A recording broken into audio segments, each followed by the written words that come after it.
Welcome to this explainer. Okay, if you've ever watched a mathematician calculate a seemingly impossible string of numbers in their head and wondered how on earth did they do that, you are in the exact right place. Today, I'm going to reveal the mathematician's secret toolkit for calculating faster, more accurately, and entirely without a calculator. And we aren't just looking at the answers today. We're going to break down the actual step-by-step techniques with real examples and solutions so you can master them yourself. Let's just jump right in. I want you to try solving this absolute beast of a multiplication problem in your head right now. 198 multiplied by 51. Go ahead, I'll give you 3 seconds. 1, 2, 3. Did your brain just completely freeze up? Did you start trying to visualize a piece of paper, carrying a 1, moving numbers around? If you did, don't sweat it. That is exactly how we were all taught in school. But to become a mental math expert, we have to completely change the way we approach numbers. Here's the thing. It requires a major paradigm shift. When we do math on paper, we're taught to work from right to left. You start with the tiny numbers, the ones, then the tens, and you carry things over. But mentally, no way. That eats up way too much short-term memory. The absolute secret to mental math is working left to right. Why? Because we read from left to right, we speak from left to right, and honestly, the numbers on the left are the most significant. By dealing with the big chunks first, you unlock lightning speed. Let me show you exactly how to do this step by step. Let's kick things off with some foundational addition. Give this one a shot using that old paper method in your head. 356 plus 482. You probably start thinking, okay, 6 plus 2 is 8, 5 plus 8 is 13, carry the 1. Wait, what were the first numbers again? It gets incredibly messy. So let's flip the script and do this the mathematician's way. We're going to break this down moving strictly left to right. First up, look at the hundreds. 300 plus 400. That's easy, right? It's 700. Just pin that 700 in your mind. Next, we move to the tens. 50 plus 80. That gives us 130. Now add that to the 700 you were holding. 700 plus 130 is 830. Hold on to 830. Finally, the ones. 6 plus 2 is 8. Add that 8 to your 830. And there you have it, 838. See how easily those simple chunks combine? By moving left to right, you are constantly updating a running total in your head. It completely eliminates the need to remember what number you carried 3 steps ago. It feels incredibly natural once you practice it a bit. All right, let's level up to slightly trickier territory. Here's a new challenge for you. 498 plus 237. Pause for a second and just look at that number 498. What do you notice? It is agonizingly close to a very nice, round, easy-to-use number. You could use the left-right method here perfectly, but mathematicians are always looking for shortcuts. This brings us to a beautiful technique called compensation. Instead of dealing with that messy 498, we're just going to treat it as 500. So in your head, add 500 and 237. Boom, that is instantly 737. But hold on, we have to compensate. We pretended 498 was 500, which means we artificially added an extra 2 into our problem. To balance the scales, we simply subtract that 2 from our total of 737. And look at that, it simplifies wonderfully right down to 735. You've totally bypassed all the complicated mental gymnastics just by recognizing that 498 is really just a 500 in disguise minus 2. This trick is an absolute game changer for any number ending in 8 or 9.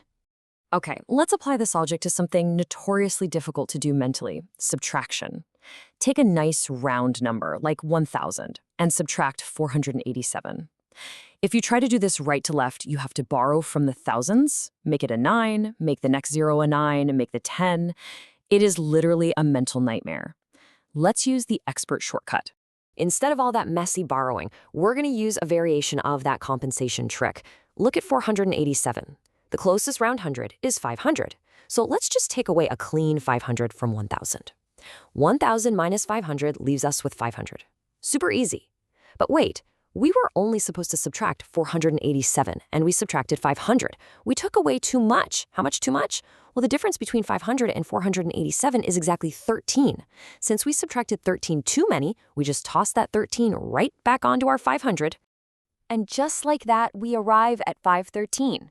We didn't have to write a single thing down or borrow across a single zero. You simplify the subtraction by using a larger, friendlier base number, and then you just correct the difference. It's actually really satisfying once you get the hang of it. escalating the difficulty, let's look at multiplication. How would you tackle 23 multiplied by 17 in your head? This is exactly where most people just surrender and reach for their phones, but you really don't need to. We're going to use the distributive property. Now, I know that sounds like scary high school algebra, but it's really just chunking the numbers into friendly, bite-sized pieces. Here is the step-by-step breakdown. We chunk the math by breaking that 23 into a 20 and a 3.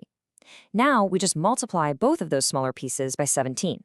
First, 20 times 17. Well, 2 times 17 is 34, so 20 times 17 is 340.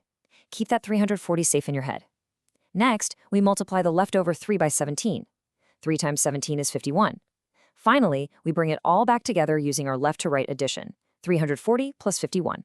And the chunks merge perfectly together to reveal 391. By breaking one of the numbers down into its tens and ones, you turn one incredibly nasty multiplication problem into two very simple ones, followed by a quick addition. Now I have to share the mathematician's absolute favorite secret for numbers near a base, leveraging the underlying algebra of differences of squares. Look at the problem 49 times 51. Those numbers sit perfectly on either side of the number 50. In algebra, there's a beautiful rule. Taking a number, minus 1, multiplied by that same number plus 1, always equals the middle number squared, minus 1. 49 is really just 50 minus 1, and 51 is 50 plus 1.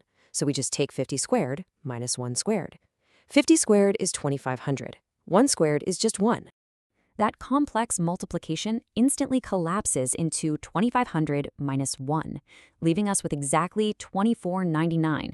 No carrying, no chunking, just recognizing a mathematical pattern. Anytime you need to multiply two numbers that are equidistant, meaning the exact same distance, from an easy base number, you can use this trick. Let's take these chunking skills and apply them to a fantastic party trick, squaring double-digit numbers. Let's try to find the square of 35, meaning 35 times 35. To do this, we're going to expand on the chunking method we just used for multiplication, taking advantage of how numbers break apart naturally. Think of 35 as 30 plus 5. We are going to walk through this logic step by step. First, we square the 30 to get 900. Next, we multiply our two parts together. 30 times 5 is 150, and we double that to get 300. Finally, square the 5 to get 25. So we simply sum up 900, 300, and 25. 900 plus 300 is 1,200, plus 25. The final result is 1,225, all calculated entirely and efficiently in your head, just by understanding how a number splits into its tens and ones. It is such an amazing feeling once you get the hang of it. Let's pivot to something incredibly practical for daily life, percentages. Calculating a tip, figuring out a discount, we do this constantly.